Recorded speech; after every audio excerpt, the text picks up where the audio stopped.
Hi guys, okay, so let's do a build video. I think this is actually the first one I've done.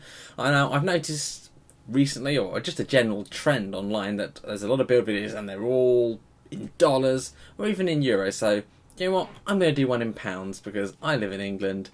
Yes, we want it in pounds. So here we go. It's going to be around the £450 mark. I mean, things get a little bit more expensive in the UK. I mean, $500 I think is like £300, maybe 350, and when you're going down that far, I don't think you can get the best deal. So okay, so what I would consider this build to be is the cheapest you can really go, in my opinion, or that I would want to go, I mean, and still have the top gaming experience. So we're talking ultra settings at 1080p. Okay, so let's start with the CPU. Now I've gone with the AMD X4 760K Black Edition, so that means it's an unlocked processor, so you can overclock a little bit. We're not going to have like some super cooler on here, so keep that in mind, but it will be able to overclock, and it is the highest speed. It's 3.8 gigahertz, so that's pretty good. And what this processor is actually is like the previous generation APUs, so like the Trinity Richmond kind of era like that, just without the APU parts, without the graphics parts on it. So it's literally just a CPU on its own. It's a quad core, overclockable, so yeah, and for the money it's very good. So yeah. Okay, what you really don't want to ever do is use the AMD stock cooler, because as I said before, I think in a few other videos, the AMD stock cooler is just absolutely appallingly awful, and you want to get an aftermarket one. Now I have gone with the NZXT Respire T20, so which you can see right here. It's pretty bog standard, 6 heat pipes. Yeah, it should fit in the case as well. There we go. Yeah, it'll be much quieter, much more efficient, and you should be able to get a little bit of overclocking out of it. And I think you can add another fan to it, so you can have a push-pull, not like that, push-pull configuration later on if you wanted to do that and you chose to do that. Okay, so for the motherboard, I've gone with the MSI A88 XME35 Micro ATX motherboard. Now, I know some people would want like an ATX motherboard, or you can fit more stuff and blah blah blah, but you're better, in my opinion, when you're on a budget like this, you're better off going with a smaller board that has more features on it. So this board has SATA 3, 6 gigabits per second. Also has USB 3 on board and things like that. It only has 2 RAM slots in it though, so that's something to bear in mind. But when you do make compromises, this isn't going to be some kind of big editing rig that's going to need lots and lots of memory. And this motherboard is on the FM2 Plus socket, though they are all backwards compatible when it comes to CPU coolers. It's the same mechanism, FM1, FM2, so we're okay with that. Okay, for the memory, we are going with 2 4GB sticks, so 8GB in total of Kingston HyperX Beast memory. It's good memory, good brand, and that's pretty much all you're looking for in a memory. You can choose it if it looks good. There's lots and lots of like good companies out there who do really good memory, so Kingston are one of those. This kit is particularly cheap at the moment, so yeah, we're going with that. If you can find another kit that you prefer the look of for around the same price from a trusted manufacturer, say ADATA, Corsair, Crucial, I mean, I could list off a whole load, but there are quite a few, so you go with that if you prefer. But this is the one we are choosing. Okay, moving on. Now, in my opinion, after using an SSD in all my systems, I can't do without an SSD, and I know if you use this, you won't be able to go without an SSD either. So I have chosen the 120GB Mushkin Kronos.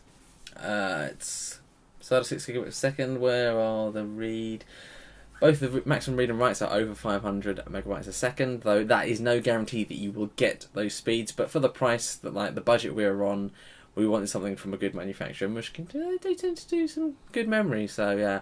And I would say one thing: steer clear of the SSD Now V300 Kingston thing. I know I just said Kingston were good on the memory, but they've downgraded the flash in the SSD Now ones, which I'll talk about on a different show actually. But yeah, that is one to watch out for, because now it's much slower than claimed on it. So yeah, stay away from the Kingston SSD Now V300. To go along with the SSD, the Mushkin SSD, we are just grabbing a 1TB Seagate Barracuda hard drive, so you can whack all your games on here. You don't need those on an SSD. You just have your operating system, like your programs you installed on the SSD, so they'll be nice and quick. You boot up really quickly, and then when you want to play your games, you can take them off the mechanical hard drive. I mean, it does extend the loading times a little bit over an SSD, but it won't make that much difference. So yeah. So for the power supply, we are going for the XFX Pro Series 450 watt 80 plus bronze power supply. Now this is something I've used a few times. I've got the box. No, I'm not going for that. I've got one right down here, and it's pretty good. 450 watts for this system. While it is quite low for upgrading, the graphics card I've chosen to go with it, which we'll talk about in a second, is an absolute perfect fit for something like this power-wise. Okay, and talking about the graphics card, I have chosen, and if anybody's seen any of my previous videos, you'll know I pretty much love this card, the MSI NVIDIA GeForce GTX 750 Ti overclocked edition, with the one with the twin Frozen cooler on it. And now I know a lot of people are going to be thinking, oh, why don't you get an AMD card for like a budget build? AMD the best at budgets. And do you know what? I would agree with you to a certain extent. There's Mantle and True Audio support you can get on things like that, and obviously AMD do so many cards. If you haven't got 50 pence more, you can get another one down below. You can get the R7 260 1.553X, something like that. But in this instance, because of our power supply, we're using only a 450 watt. We're going to be using the 750 Ti because this is very, very efficient. It doesn't even have an extra power connector on the GPU itself. It just uses the PCIe connector power. So yeah, and it's really efficient. And your system will be pulling over. The system will pull around 265 watts, and that is kind of the optimum, around about the optimum area for this power supply, because you always want your power supply to be pulling around half of what it's rated for. Otherwise, you're wasting efficiency, and it won't be as good as it can be. So, yeah. Okay, finally for the case, I've chosen the BitPhoenix Comrade MIDI tower in white. Now I know this is actually an ATX tower rather than a micro ATX tower, but I choose this because, especially if it's kind of the first thing you've built, you'll want the room. You'll just want the room. Honestly, from someone who's made a lot of micro ATX builds, if it's your first time, you'll just be. I mean, I've redone a case. You can't go see on the video, but I've cut my fingers a lot in micro ATX cases. They get very, very cramped in, and it's very difficult to get. You need certain screwdrivers of certain sizes to get into places. So yeah, trust me, getting an ATX case, even though you're just using a smaller motherboard, it'll make it a lot easier for you to put together. So that is why I'm recommending this particular case. I think it also comes in black, and there are a few other cases that are pretty good running. The Zalman Z3 Plus is also another one I would recommend if you can get over the cheap techie grills that aren't grills along the side. So there we go, and this comes to a total of £439.38. But that doesn't include postage, I should add, so there's a little bit left to cover that. Watch, still wearing it. So there we go. That is my build. I'm going to do another one quite soon that's going to cover comprehensively everything, like a keyboard, a mouse, a monitor, and everything like that. Because I do feel that people aren't going to have an operating system to put on it and stuff like that. But I'm just following the trend of everyone else. I mean, otherwise my budget build would end up at over £600, and I didn't really want that. It makes it look really high, and people wouldn't click on it in the first place. So yeah, £450, and this honestly will give you a really, really good gaming experience, and this will kill any console. You can play games on ultra settings, and your console just doesn't. It just doesn't.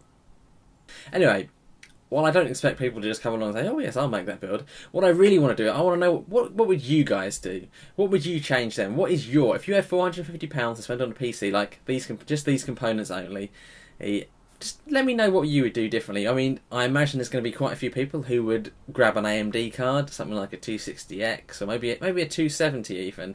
I mean, a 270 would be very, very good, just it would take more power. But, you might tinker it about a little bit differently. I mean, nobody's going to absolutely agree on the perfect PC.